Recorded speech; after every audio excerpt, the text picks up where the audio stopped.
Hi, everybody. Today I'm going to be talking to you guys about the things I wish I had known prior to starting college and the ways that high school and college differ.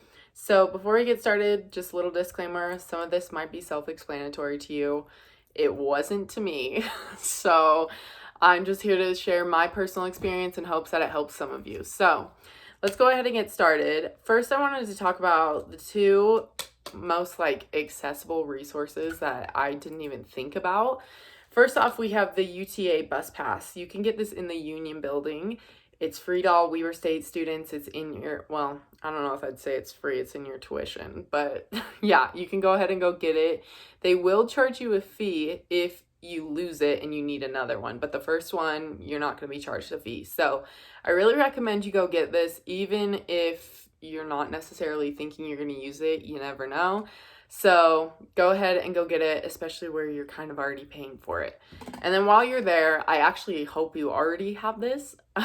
But while you're there, if not, go get your Wildcat card. Not only does this help you with on-campus resources, say like getting into the gym, getting into games, taking a test and using this as your form of identification, utilize this card there, but most importantly, I use it mostly outside of college, outside of campus, mostly to support my shopping addiction.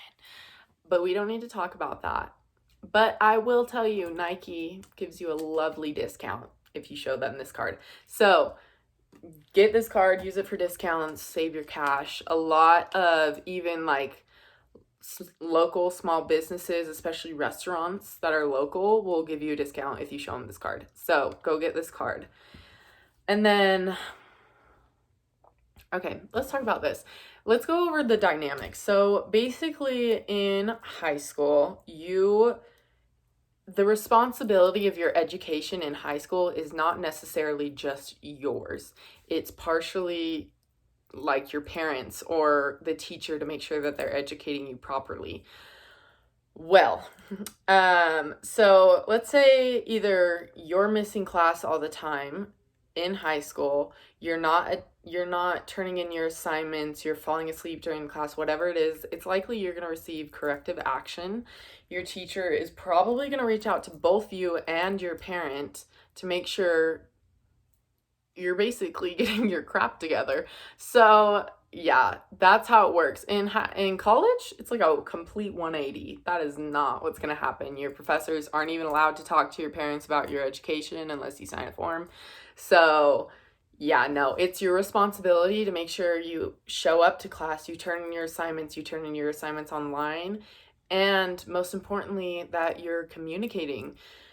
Let's say, especially in the time that we're in right now, in the pandemic, let's say that something's happening because a lot of stuff is happening right now.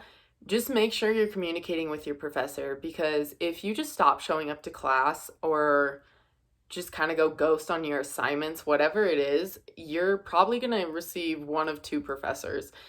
The one that doesn't even notice, to be quite honest, that you're not attending, or you're going to get the one that has little to no compassion because maybe you hurt their feelings by not showing up. I don't know. So make sure you're communicate with them, just even if it's not to ask for necessarily extra time on assignments, whatever it is, just saying like, hey, this is what's going on in my life. This might alter how I have to study or whatever it is. Just make sure you're communicating with your professor. That way they're going to be a lot more receptive to helping you if you need it.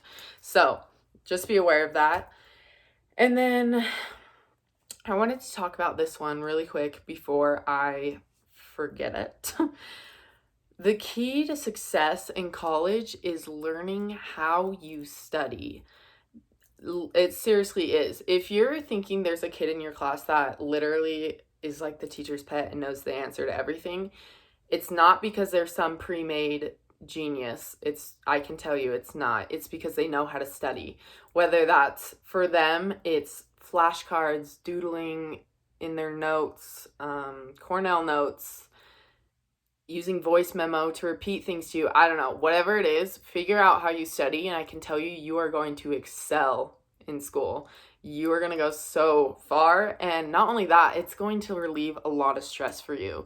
A lot of times I've noticed students will spend most of their time trying different forms of studying to figure out what works for them instead of dedicating that energy to just strictly understanding the material because they don't know how they comprehend best. So figure that out. For me, it's flashcards. So now that I know that, it makes all my classes so much easier. So just be aware of that. Also, I wanted to talk about this. This is the biggest one, I'd say. So for the beginning of college, in my experience, I was certain I was going to major in finance. I don't know why, to be quite honest with you. I just thought finance was my whatever it was. I just thought it was cool, whatever. So I basically worked at a financial institution. I had a career lined up when I was done with school. I was getting internships, like I was ready to go. And one day it hit me because I was like, I don't like my job. I don't like the material I'm studying in school. It's so mentally exhausting for me to study this material. That right there should have been like a red flag moment for me because I just realized I was like, oh my goodness, the material I am studying right now is the stuff I'm going to be practicing over and over again for the whole duration of my career. And I wish I would have known that sooner because I kept delaying it. And then I got to a point where I was like, oh, well, I'll just suck it up at this point because I, to be honest, don't want to do any more school.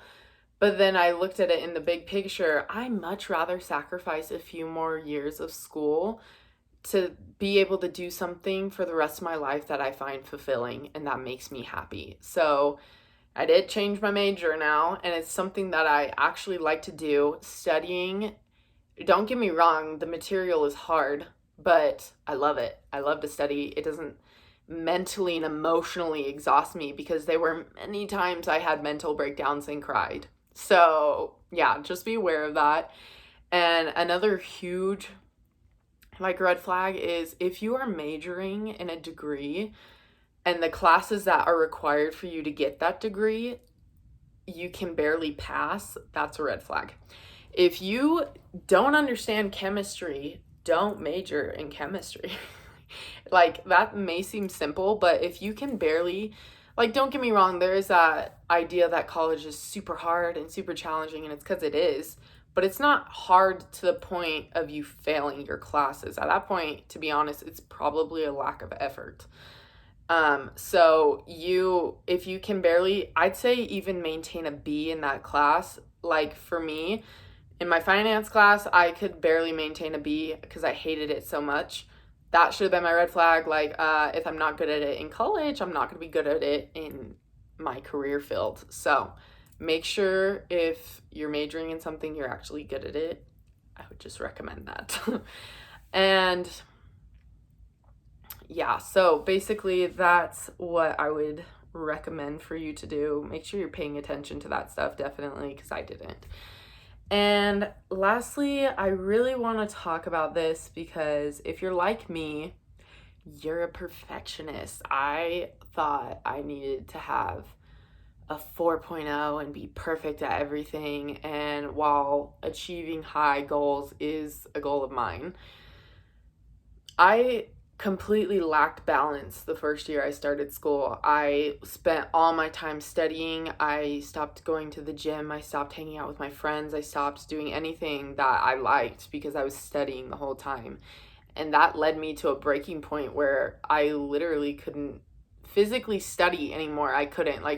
I was so mentally and emotionally drained, and I could have avoided that and had much more successful study sessions had I prioritized my mental and emotional health at the same time.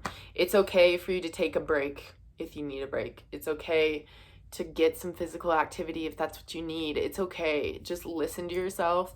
Still have fun. Yeah, college is hard. Let's not joke around. College is hard. But we're also in a time of our lives, most likely, where you got to be living every day. Don't waste a day. So make sure you're prioritizing your social life too, if you will. So yeah, basically that's all the tips I have for you guys. If I think of any more, I'll email them out to you, or if you have any questions, feel free to email me.